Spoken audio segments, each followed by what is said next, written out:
Welcome, ladies and gentlemen, survivors, families, friends.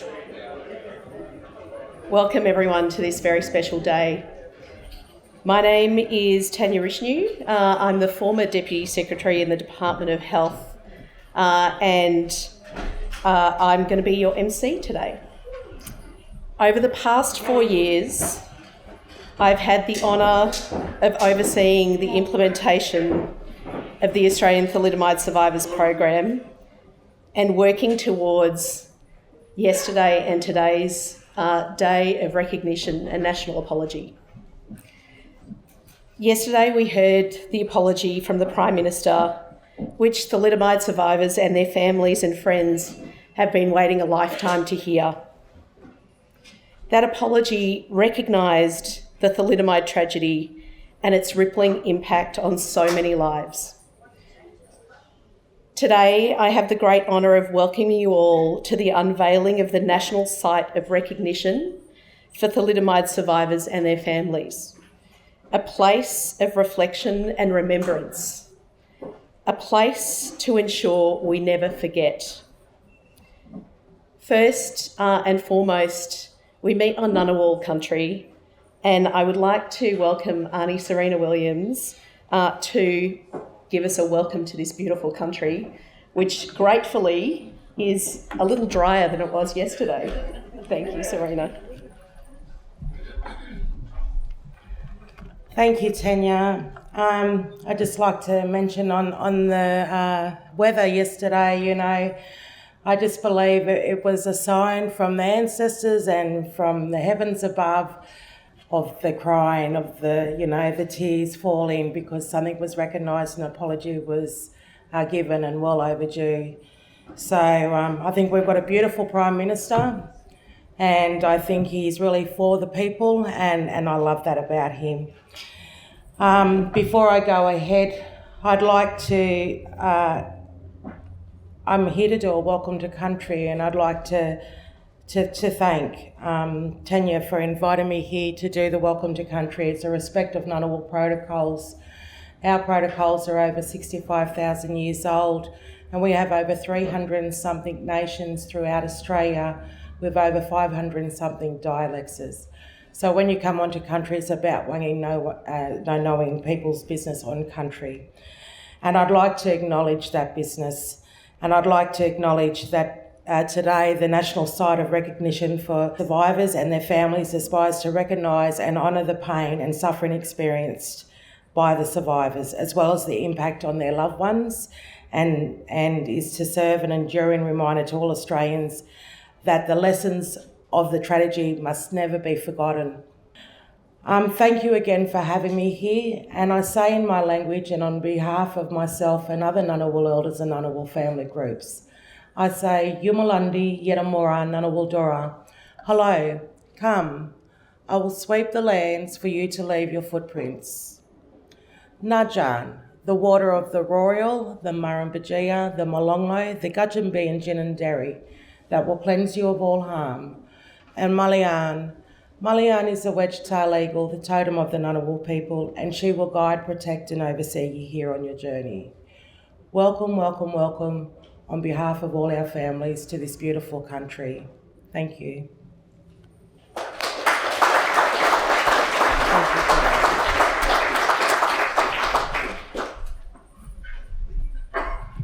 Thank you, Aunty Serena. We promise we'll walk gently on this land. Thank you for your beautiful welcome. I'd like to now welcome the Minister for Health and Aged Care, the Honourable Mark Butler, to make the keynote address today. Thank you, Minister.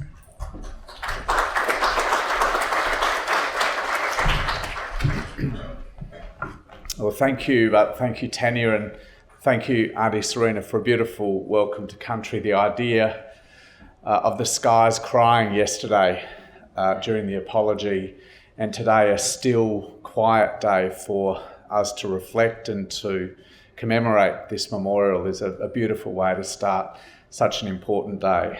Can I also acknowledge that we're meeting on the lands of the Ngunnawal people and pay my respects to you, Aunty Serena, and to other elders past, present and emerging. It is an enormous honour to be with you all today, with survivors, with family, with friends. I'm here also with parliamentary colleagues, Senator Reynolds representing the opposition and Senator Steele-John representing the Greens Party, and symbolising the cross-partisan nature of the work that has been underway under two governments now for the last several years. But that great honour is, as the Prime Minister said yesterday, because you have been survivors from the day you were born. But more than that, you have been advocates, organisers, champions and warriors. Yesterday, the Prime Minister acknowledged that fact as he delivered the national apology in the Australian Parliament along with the Leader of the Opposition. And today we unveil a site that will acknowledge that fact forevermore. A site that acknowledges a tragic period in our history, a time when expectant mothers were let down by a system that should have lifted them up, a system that assured them that this drug was perfectly safe when the truth was it was anything but. One dose was enough to cause devastating harm. One dose to spark a cascade of injury. One dose to cause a lifetime of regret. A lifetime of regret that might never be reasoned away. A lifetime of asking why, and asking that much harder question, what if? A decision taken in a moment that would ripple through a lifetime, through hundreds of lifetimes and thousands that never were. As the Prime Minister said yesterday, these parents did not fail their children. The system failed them both. And this national site of recognition is an acknowledgement of that and so much more. It will serve as a reminder and a permanent call for vigilance that as a people, as a parliament and as a country, we will never let such a tragedy occur again. Yesterday, as you all know, marked 62 years exactly since thalidomide was withdrawn from sale here in Australia. Developed and produced in Germany between the late 1950s and early 1960s, thalidomide was distributed across more than 40 countries and recommended to literally thousands of pregnant women. The drug was marketed around the world as something of a panacea, a safe and effective drug for treating insomnia, headaches, as well as nausea and morning sickness during pregnancy. But its effects on pregnancy had actually never been tested. And as a country, Australia had no way to confirm the drug maker's claim of safety. All too late, the truth became known. By the time it was removed from the market, countless Australian mothers had taken thalidomide. For too long, we as a nation accepted the fiction that the thalidomide tragedy could not have been foreseen and could not have been averted. It was only because of the efforts of those here today and so many others besides that long-standing fiction has finally been overturned. We now accept a hard truth, too long denied, that if the effects of thalidomide had been realised sooner, the awful damage that it wrought might have been prevented. Today we have the Therapeutic Goods Administration, a national regulator of medicines and medical devices, to protect the Australian community. But 60 years ago we did not. Indeed, at that time, Australia had no meaningful or worthwhile way of evaluating the safety of medicines. The protection was not there exactly when it was needed. It was not there for the mothers, for the parents, or for their children. And the ripples of that absence are what bring us here today. As he delivered the national apology yesterday, the Prime Minister also made a promise that your legacy and your example will never be forgotten. And with this national site of recognition, we give form to that promise. We make it concrete through a lasting memorial. Here on the shores of Lake Burley-Griffin in the National's capital, in view of the Parliament, the national site of recognition will be exactly that. And as Health Minister, I am truly humbled to be here to dedicate this site.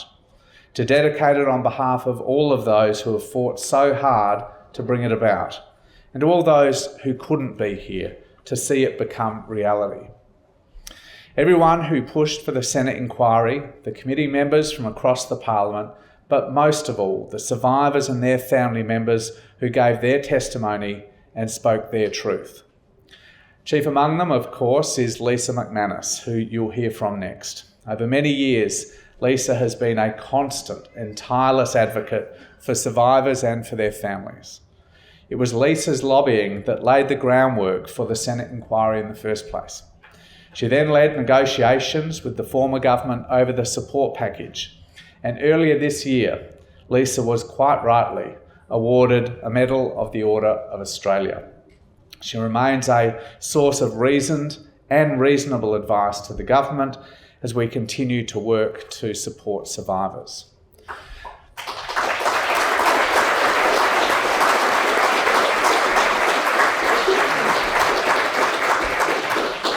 The Senate inquiry delivered its final report in March 2019, and the following year, my predecessor Greg Hunt, to his great credit, overturned decades of neglect and delivered a much-needed support package, one that acknowledged the physical and emotional pain and suffering that survivors have experienced, one that provides lifetime assistance above and beyond what is available through other programs of support. And yesterday, the Prime Minister announced that we will reopen that program to new applicants to ensure that anyone who may have missed the previous opportunity to apply does not miss out on the support that they need and so richly deserve. And for all those who receive the payment, now and in the future, the government will also ensure that the payment isn't locked in at a particular level, but instead increases year on year through indexation. That support will endure, just as this site will.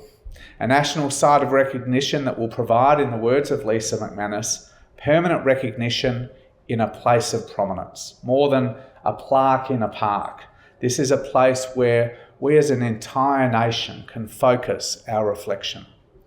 It will remind every member and senator and public servant and passerby of the moral obligation that each of us holds as representatives, as decision makers, and just generally as Australians. The national site of recognition has been designed in concert with survivors to do exactly those things. In April 2021, the Department of Health asked survivors, their families, carers and friends what their wishes were. And from those consultations, it was overwhelmingly clear that the site should achieve two things. It should recognise and honour the impact on thalidomide survivors as well as their loved ones. And it should serve as an enduring reminder to all Australians that the lessons of this tragedy must never be forgotten. In late 2021, the department worked with a steering committee of survivors and a carer representative and with the National Capital Authority to select an appropriate location. They were looking for a place that struck a careful balance between being close to other attractions so that people would visit, but also providing space for peaceful and private reflection. This location was identified and agreed to by the Canberra National Memorials Committee. And even on an overcast day like this, it really is a beautiful spot. Close to the history of the National Carillon and with the earshot of children playing at the boundless park. Easy to access, spacious, and really peaceful. 3 design options for the memorial were considered, with all survivors invited to have their say on the preferred design. And the result that you can see out there is unique and it's evocative. As visitors approach the memorial, they're met with this stunning glass brick gateway. Now, I'm no architect and I'm no art critic, but I'm told that every single detail has been thoughtfully designed to be representative of the experience of survivors and their families. The void at the heart of the memorial represents loss, while the gateway frames a view to the lake, offering hope, offering fulfilment. The bricks represent strength and resilience, but made from glass as they are, they also reflect the need for transparency and the fragility of life. The ripple effect on the facade and through the glass echoes the effect that thalidomide had on the lives of survivors and their families. It's really very beautiful, but more importantly, it has real meaning. It will forever tell the story of this dark chapter. From the seating area, visitors can see an information display with a short history of thalidomide in Australia. As you enter the memorial later this morning, you'll notice that the last line is still vacant. That spot is where the national apology will be inscribed. And etched in the glass bricks of the gateway are words chosen by survivors, including maybe some people who are here joining us today. Words they felt were most relevant to their experience. Words like determination, courage, strength. Heartfelt words that speak to the resilience of survivors, a resilience that has endured for more than 6 decades. But there are other words too, words like suffering, injustice, heartache, and anger. An anger most searing and justified. A natural response when someone is confronted by another word that also features on the display: exclusion. Through the national apology yesterday and the dedication of this monument today, we seek to end that exclusion and offer in its place acknowledgement, recognition, and respect. With this monument, we give form to the promise that the Prime Minister gave in Parliament yesterday, that your legacy and your example will never, ever be forgotten. Thank you all so much.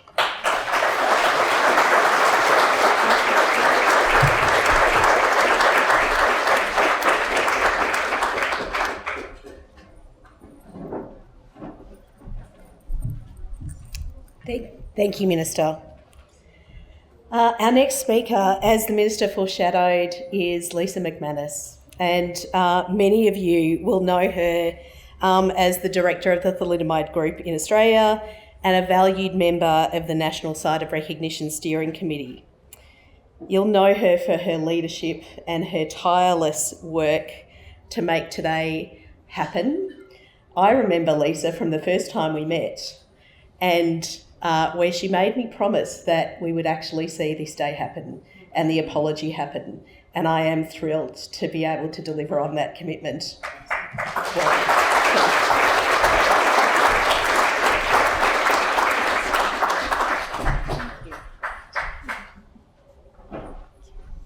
Can you set this up? Well, we made it. I can't believe, whoa. I don't know if everyone here has not yet met. This is my husband, Andrew, and I've asked him to stand up with me here today because, well, he's just stood beside me every day. So it was just natural that he should be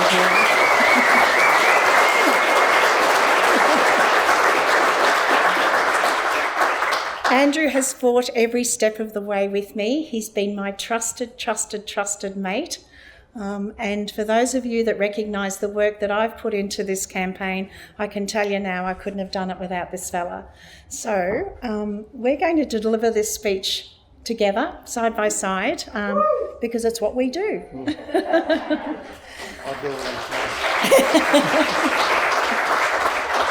I won't be able to use the podium because it's a little bit far away, so I hope that I don't make too much noise with the paperwork. Okay.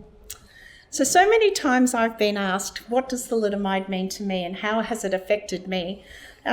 In all its complexity, the answer is quite simple. It's affected me completely. Don't touch me because I'll start crying. We've got to be tough. It accompanies me wherever I go. There's no escaping, no hiding, and no pretending that it doesn't exist. Thalidomide has robbed me, it's robbed those I love, and it's hurt me and hurt those I love as well. Thalidomide came into my life before I was born, and it's been with me every day since. And like a weighted cloak, I wear it and battle its constraints. It made it impossible to function without struggle, and these days leaves me fearful, angry, and in pain. On occasion, it's even broken my heart. It severely limited my life's opportunities, and it certainly is responsible for the path that I now walk.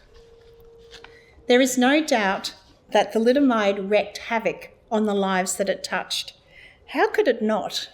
Monsters usually leave trails of devastation, and thalidomide was a horror amongst monsters. It maimed, it mutilated, and it murdered. It destroyed marriages, families, lives, and dreams. And it didn't discriminate, as it left absolute devastation and heartache in its wake.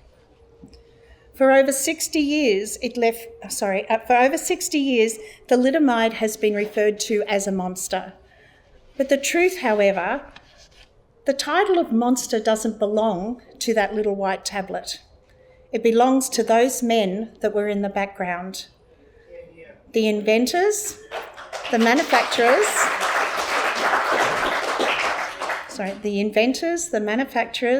the distributors, the politicians, all with blood on their hands.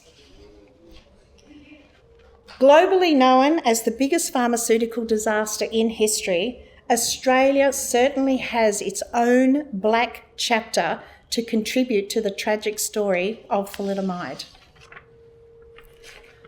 For us and our families, our reality has existed beneath a constant cloud of struggle. Struggle. Let's just have a think about that word for a moment. Struggle. The struggle to live in bodies maimed by thalidomide is unprecedented. We have fought against the odds of surviving infancy. We have battled for acceptance and normality. We have lived with disappointment and heartache, but we've also strived for independence, dignity, and worth. Today, our bodies are failing at an alarming rate, and our fears for tomorrow are terrifying. Struggle. The struggle of our parents and families as they were thrown into a downward spiral of disbelief, of shock, of grief, of shame, of guilt. And there was no support, no helplines, no public health officials focused on how to help this devastated community. Our parents were on their own. Struggle, there's that word again. The struggle against the greed of the manufacturer of thalidomide, Chemie Gruenthal, who still refuse to recognise and acknowledge our plight and their culpability. This is a company whose foundation is built upon the bodies of innocent babies. This is a company that is still welcome to sell their products here on our shores in Australia under licence, and is even supported by the PBS, with our Australian taxpayer dollars filling their multi-million-dollar coffers. Our government has given more support to this company than it's ever given to the survivors that they helped create. You're here for a reason. Struggle, that word again, struggle. The struggle against successive Australian governments that have failed to acknowledge the damage caused by their predecessors and their stubborn refusal to concede the harm done to us and to our families. Governments worldwide have supported their survivors, some for decades. All we've ever asked for and continue to ask for is parity. From the time the Australian government was first notified about the dangers of thalidomide until today, Australia has had no less than 17 Prime Ministers and 28 Health Ministers. All in their own ways have made claims about their commitment to equity, to justice, but none saw us. It took the heart and the tenacity of the thalidomide voice to finally get their attention.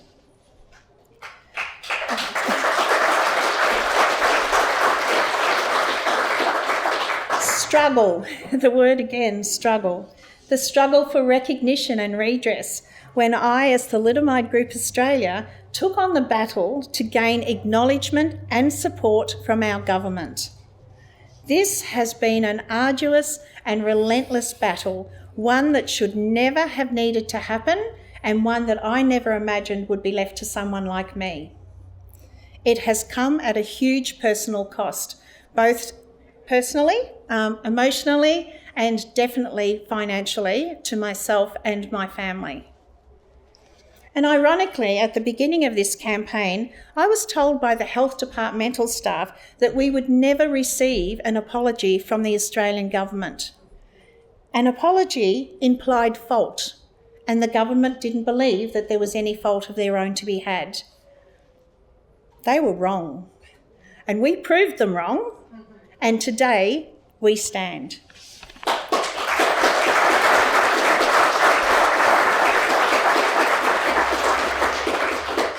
The next word, struggle.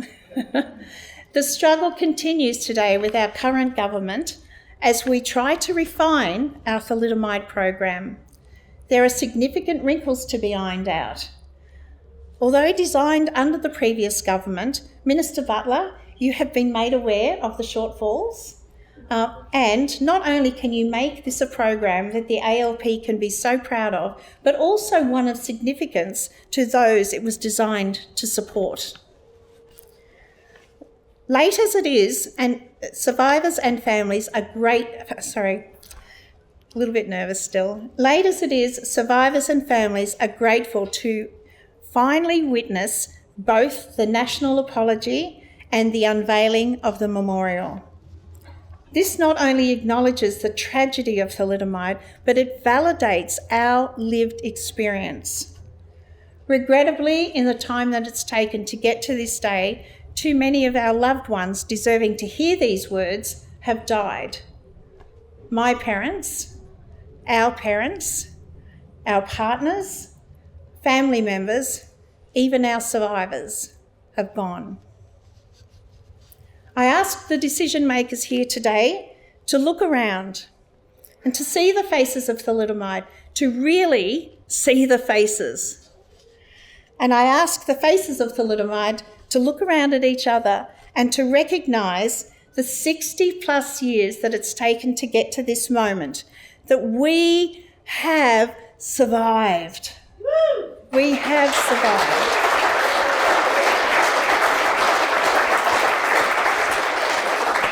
We are the sum of our own triumphs and our tribulations.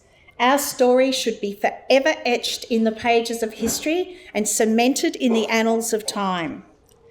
Ours has been a unique journey filled with heart, hardship and grit. Australia should know today that we are a group that have lived this most horrific trauma, and we have endured and we have played our part in building a better Australia. This site of recognition provides the platform to acknowledge those that have been impacted by the drug thalidomide. It serves to recognise those that have lived with profound and lifelong injuries. It serves to honour those who went unrecognised or who have died prematurely.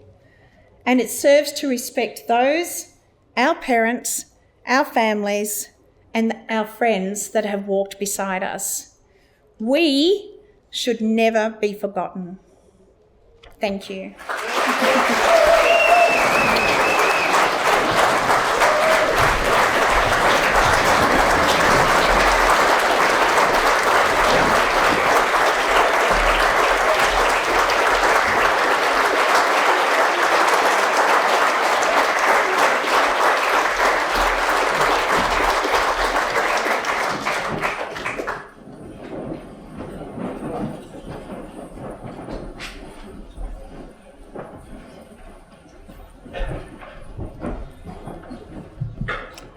Thank you, Lisa. Such a speech, I think, that's been in the coming for such a long time. Congratulations. Our next speaker is Mr. Peter Gordon. Thank you, Senator Steele-John.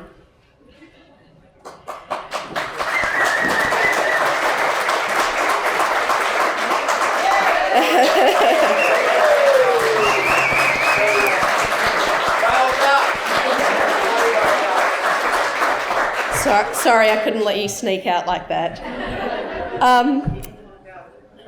Peter Gordon, the senior partner for Gordon Legal, and all of you have either known Peter for a long time or benefited for his work on the redress of the tragedy. I welcome you. You've been working on this issue for such a long time. Please come and give us your reflections.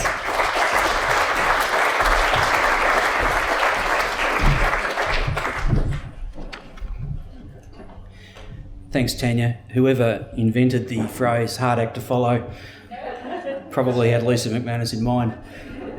So thanks for that. What a great speech. Well done. Can I also take the opportunity to acknowledge the traditional owners of the land that we meet on today and pay my respects to their elders. And could I also take the opportunity to pay my respects to the elders of the Thalidomide community, those who are here today and those who, as Lisa has said, are no longer with us. Robert Jackson, at the end of the Nuremberg War trials in December 1946 in Germany, in Nuremberg, said this about the 20th century. He said, "It's common to think of our own time as standing at the apex of civilization, from which the deficiencies of previous ages may patronisingly be viewed in the light of what is assumed to be progress. The reality is that in the long perspective of history, the present century will not hold such an admirable position."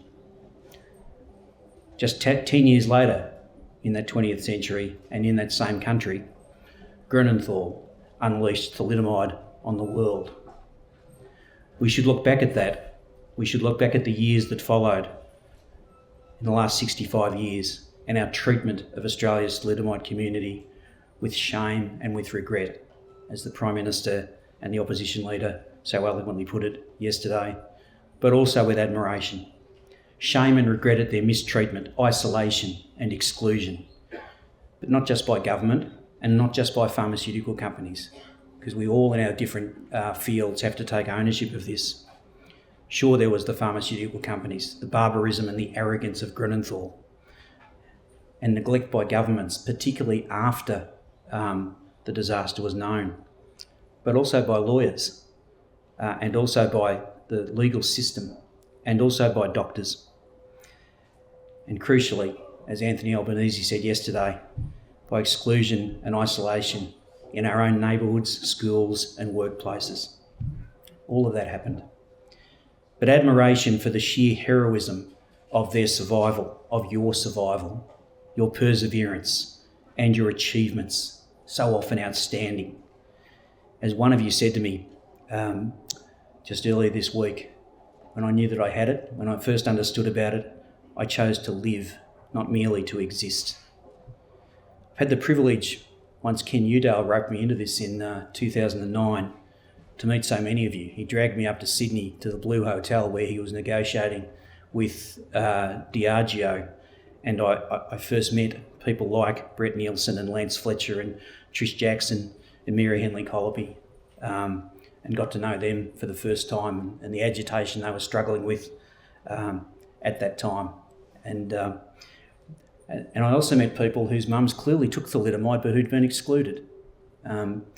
People like Linny Rowe, and got to know so many of you who are with us today during the class action of 2010 to 2014. I've had the privilege, as you know, over the last couple of years of working for both the previous government and this government to identify more than 20 new survivors. So all those long-winded determinations you got in your favour in the last couple of years that have driven the Australian government crazy when I sent them because they're way too long. I wrote those, and I feel like though I haven't met you all, I know your stories and I pay tribute to your struggle. Some of Australia's thalidomide community were in Australia's biggest cities, but many were in outer suburbs, regional and rural communities and the outback. And so, as Lisa has said, wherever you were, so many of you faced the physical, mental and social horrors wrought by thalidomide almost totally alone. And again, this was so well expressed yesterday by the Prime Minister and the Opposition Leader. Yesterday, I must say, was an overwhelming day for me, as I'm sure it was for many of you. And to see so many friends and former clients whose stories I've had the privilege to come to know was itself, just as today is, just as this moment is for me, a privilege I will never forget. No country's thalidomide survivors had it easy, but Australia had it worse than many. Most countries' thalidomide communities were ignored by politicians, brutalised by an arrogant and uncaring legal system, and insulted by medical science, which instantaneously in 1961-62 claimed expertise over an embryopathic syndrome that the world had never seen before and knew literally nothing about. And in so many countries, the more obviously thalidomide-like survivors, those with phocomelia malformations, were pitted by the companies against the less obvious, and the company-imposed limits on funds was cynically used to divide survivor groups against each other. In England, when the Distillers Company arbitrarily divided thalidomide claimants into what it grotesquely called the X-listers and the Y-listers, the ones that the distillers accepted and the ones that they didn't. At least both of those groups, the ins and the outs, could readily keep in touch, meet, protest and eventually force a House of Lords inquiry. Those accepted by distillers were grossly undercompensated here and in the UK, and under-supported, as Lisa has said, while those arbitrarily excluded were left with no support at all. But at least they had each other. In Australia, those accepted by distillers, and especially those who weren't, were on their own. And that's why it's such an outstanding thing and such an emotional moment that the government and the health department organised the last 2 days in the way that they did. I'm so thrilled and emotional that you all got the opportunity to meet with each other yesterday. It's an amazing thing to think that that's the first time in 63 years that that's happened.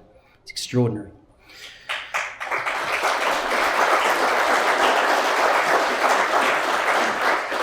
It wasn't just the medical mistakes that went on. Information about thalidomide's terrible effects were eked out to doctors by the company with nothing like the enthusiasm with which that same company was spruiking this drug to pregnant women only weeks earlier.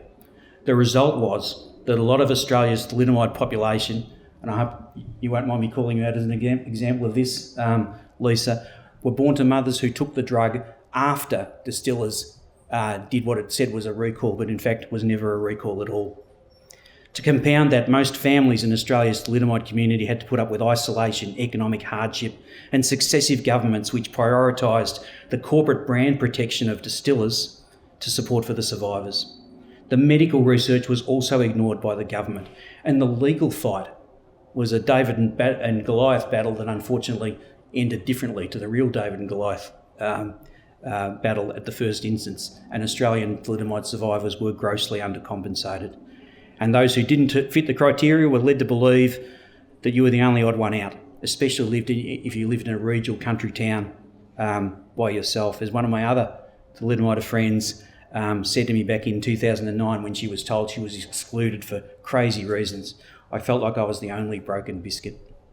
I have so many friends, clients, former clients and people that I know and whose stories I admire that it's hard to highlight a few people. And I apologise that I can't acknowledge more people anymore, but I do want to acknowledge a few people. Lynette Rowe is one of the children of thalidomide. At the tender age of 48, and having lived her life with no arms and no legs, she nevertheless took the biggest thalidomide manufacturers in the world, Grunenthal and the Distillers Companies, the Distillers Group, to court in an historic class action.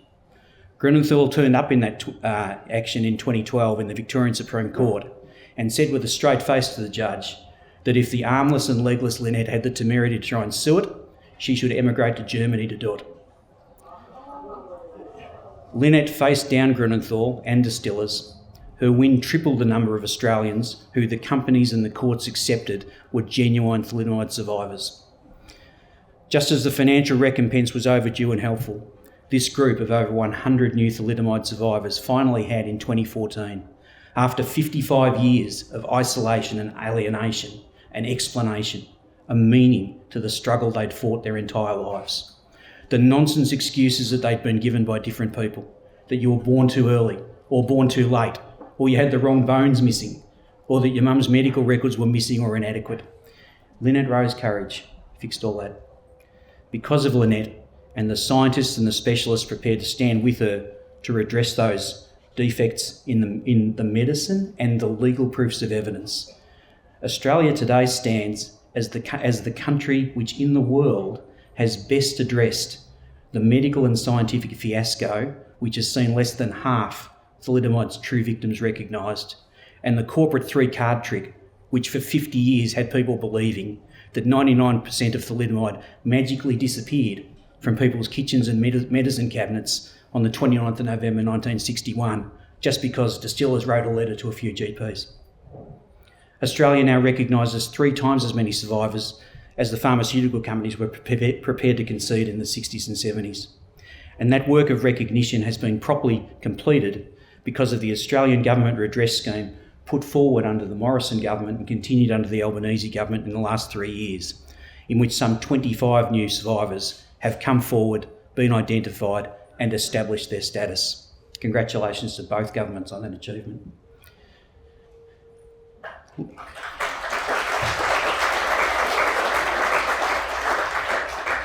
Lisa McManus, what more can I say that hasn't already been said, but she is the woman whose ceaseless and heroic efforts have brought about that program and also the events which see us gather in Canberra today.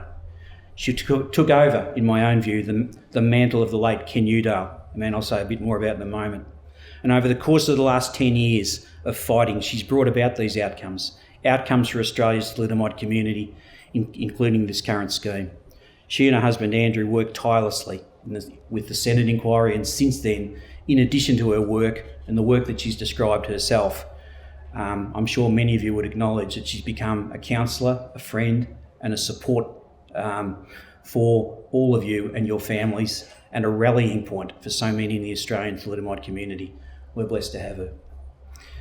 Before Lynette and Lisa, there was a young Laura Thompson who was only 6 years old when in 1967, by the side of her father, with her father Arthur, the first leader of Australia's thalidomide community, she first took the giant British corporation distillers to the New South Wales Supreme Court at the age of 6.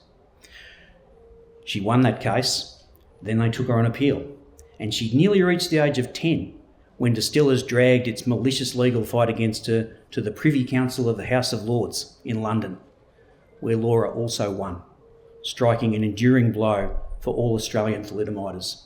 Her name and her legal triumphs are forever enshrined in legal precedents in the law books of both countries that every Australian law student gets to read today.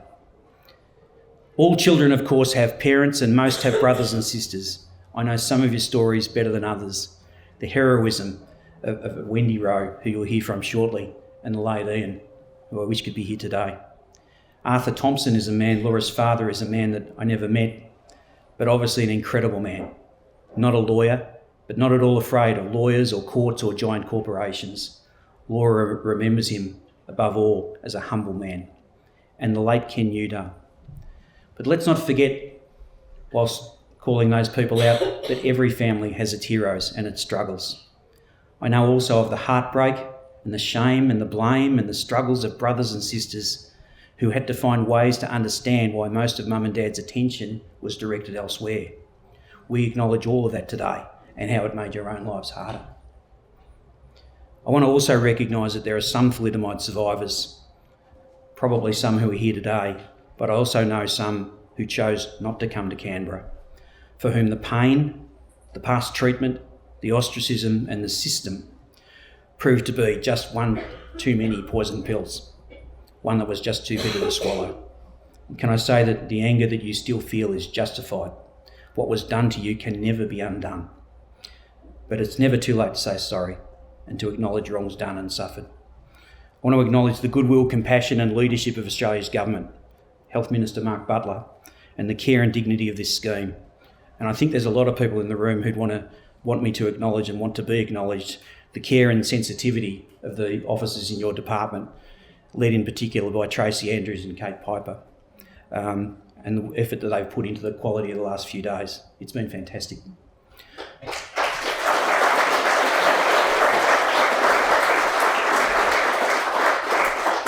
I also want to recognise the role played by Minister Butler's predecessor, Greg Hunt, the first, as Lisa has said, in a line of 26 Australian health ministers since 1961 to actually take action to address some of the wrongs of the past. Before I go, I want to acknowledge the role and the legacy of our late friend Ken Udall. I met Ken in September 2009 and he dragged me into this world of thalidomide, and I'm so glad he did. He was then himself the tender age of 86 years old, and he'd just returned from London, where he had sat outside the office of the chairman of Diageo all day, every day for 3 weeks, until the chairman relented and agreed to let him make his case for better redress for Australia's thalidomide community.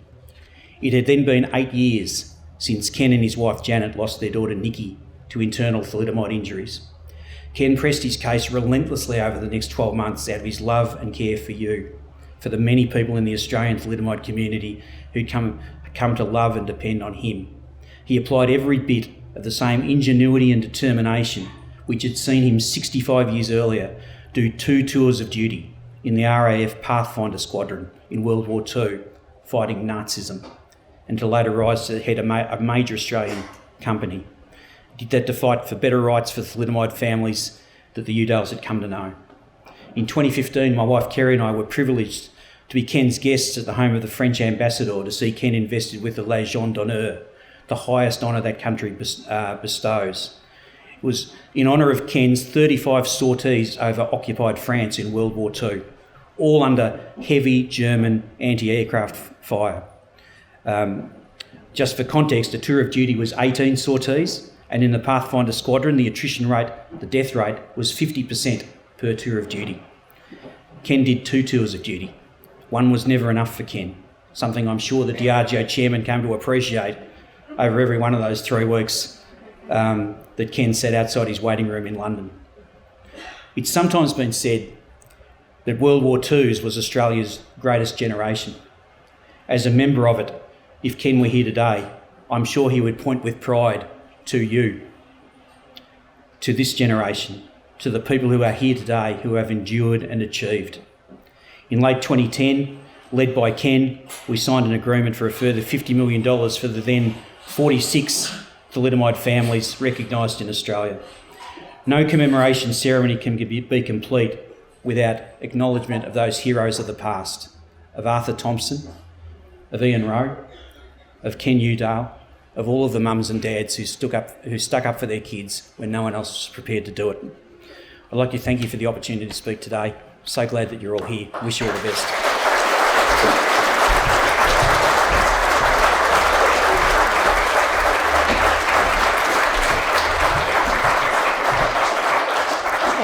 Thanks, Peter. And can I also acknowledge Ken's daughter Manon is here with us today, somewhere in the audience. Thank you. Thanks, Manon. I now have the privilege of inviting Wendy Rowe up to speak. Wendy is Lynette's mother, and you've just heard the amazing story of Lynette. Thank you, Wendy, for sharing your story.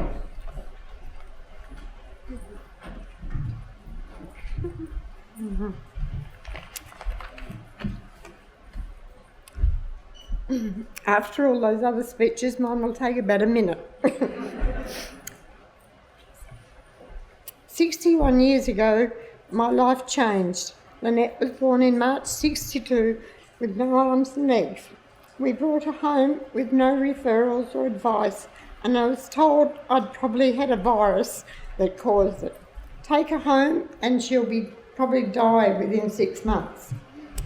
But here we are today with a very vibrant woman who is comfortable in her own skin. We're so proud of her. We've had very little help for most of her life, but since our legal case, we were finally given some satisfaction. It only took 60 years before she was diagnosed, or 50 years, as she was diagnosed as being a thalidomide. Things have been much better since then. We are very grateful that the government has recognised this amazing group of people who have suffered for 60 odd years. I would also like to thank Lisa McManus and Peter Gordon for their persistence to get this result. Let's hope and pray that this situation will never happen again. Thank you.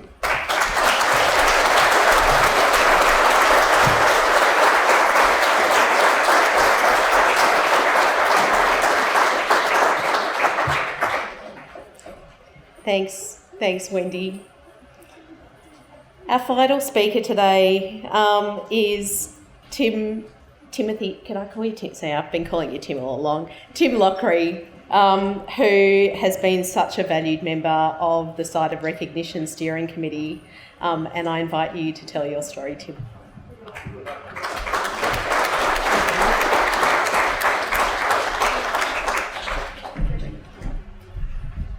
Gee, this mob can party. That was great last night. That was great. No, excuse me, sorry. Adelaide, summer 1961. It was a scorcher that broke records. Fair to say, I was conceived that summer. I was number 6 in a family of 8.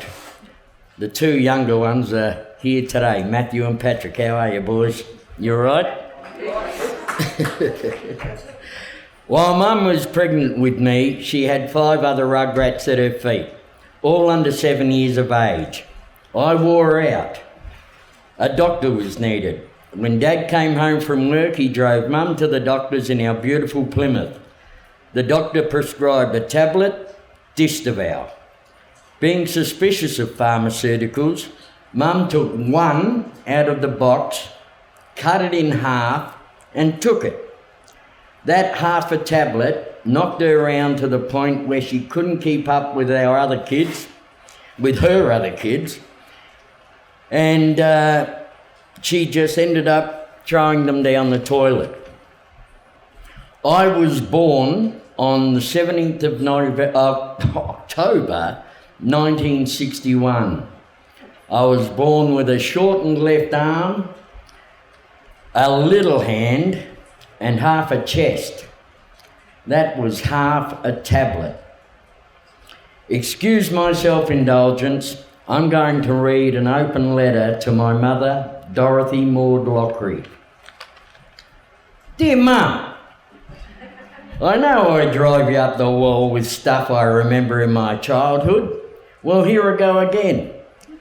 As a little boy in a family of 8, I was always the first one out of the cot. Sometimes I'd catch Dad before he went to work. Other times it was a hum of our Plymouth that woke me.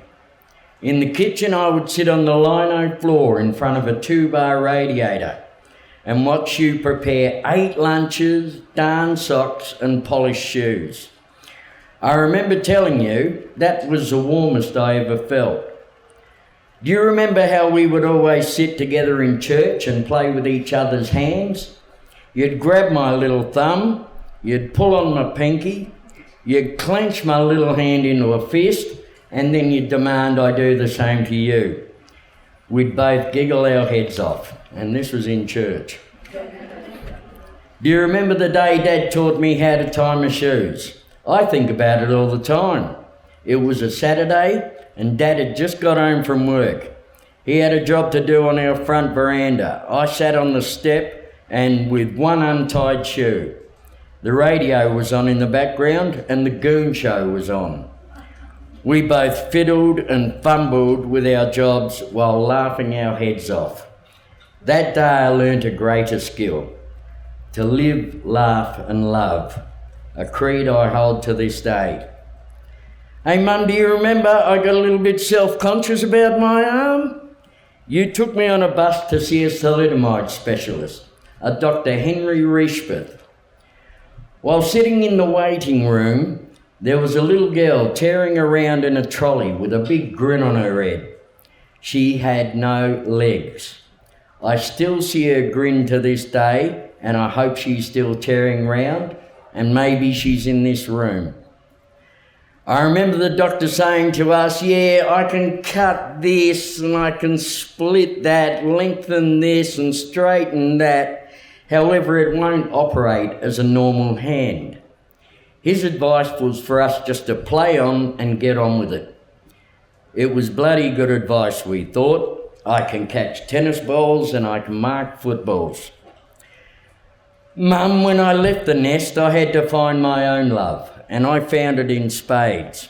Woodville Gardens, YCW, Charlie Marlow, my very first boss, Kevin Lewis, who taught me the great art of preparing cricket pitches, the West Torrens Cricket Club, and the mighty, mighty St Kilda Cricket Club, of which I'm a life member.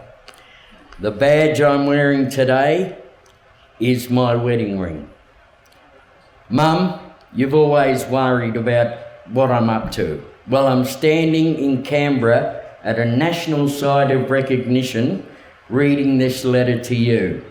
You are very much a part of it. Mum, your foresight, your caution, your care and love drives me every day. Dad, Brian Alphonsus Lockery, your spirit full of humanity, social justice and humour shares the same driving. Keep loving, keep living, keep laughing. Thank you.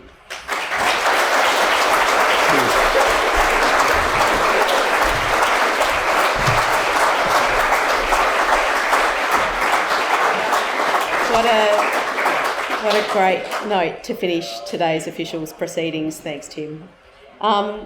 That does conclude the official speeches. We will have refreshments under the marquees and in here. Looks like the heavens have opened up a little bit again, but can I now invite Minister Butler and Lisa McManus to stand under the umbrellas and actually cut the ribbon marking the official opening of the site of recognition.